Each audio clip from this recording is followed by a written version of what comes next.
What's up, guys? Today we're going to do throttle actuator servicing on an E60 M5. We're going to remove the plenums. The throttle actuators, the pair of them, bank left and right, they sit below. So you have to remove the plenum. You're going to remove all the components in the back where your cabin air filter is, left and right, to get these out. The air boxes may or may not have to be removed, depends on your level of skill. And I'm going to take these out, and then we're going to go to the table and disassemble them. Okay, on you. Okay, I went ahead and I removed these throttle actuators. Now, I didn't show you what I did because when you're this good, you don't even need to take off the plenums. The throttle actuators just come out. Now we're going to go over here and we're going to take them apart.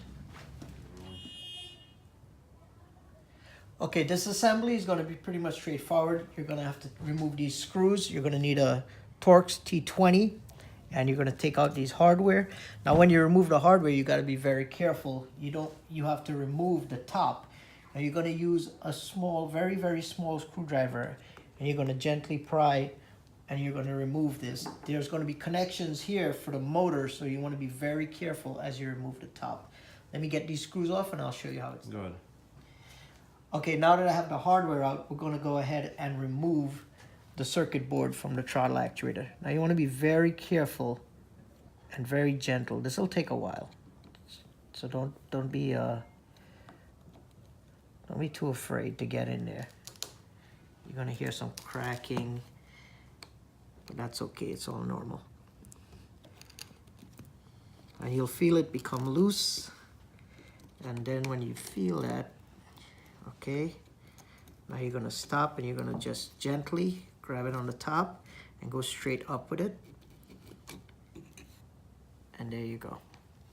Now you want to make sure the circuit board is very clean. Don't let anything, dust, debris, or anything fall on it.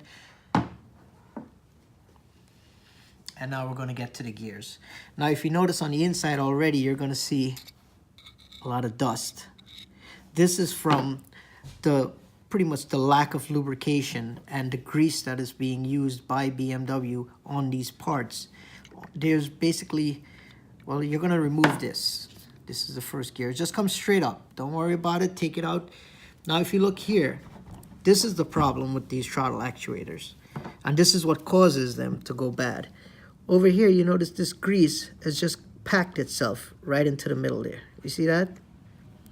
Now, that basically creates a barrier between this gear over here and this gear, which leads to this wear pattern over here. If you look at this here, you'll see that this teat, I should say, the shape of it is no longer a proper shape. It's been basically deformed just by having that grease. And if you look on the inside here, you'll see I'll be able to take off the grease from here too.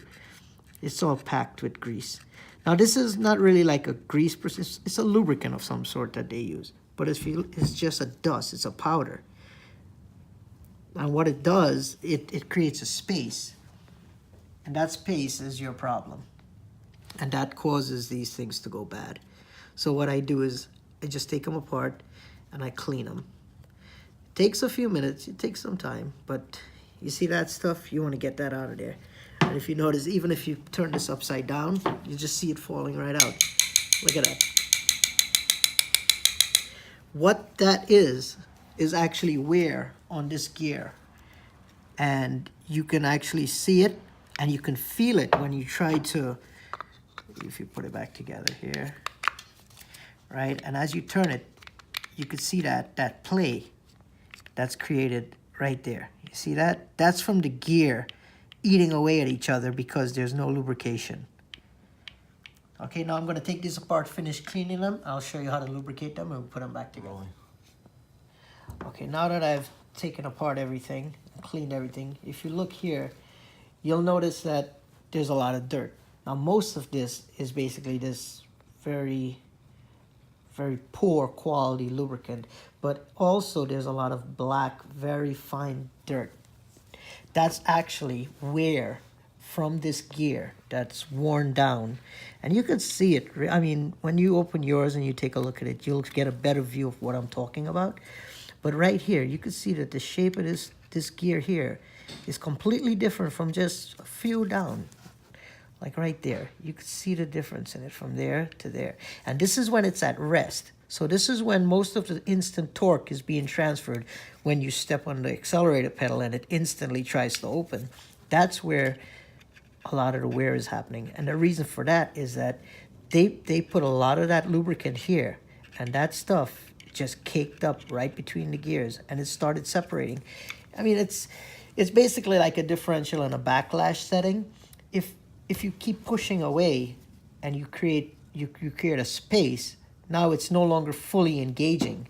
And when it's not fully engaging on each other, that's where you start getting wear.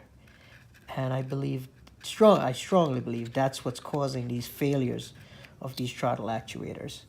Okay, I'm gonna lube this one up.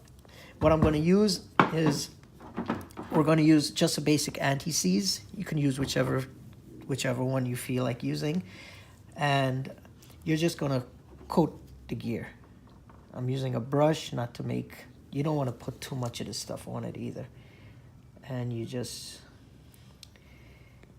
put a nice little gentle coating right on the gear itself. And what this is going to do, it's just going to prevent some of that wear. And this won't cake up like the rest of the stuff. So, and that's basically it.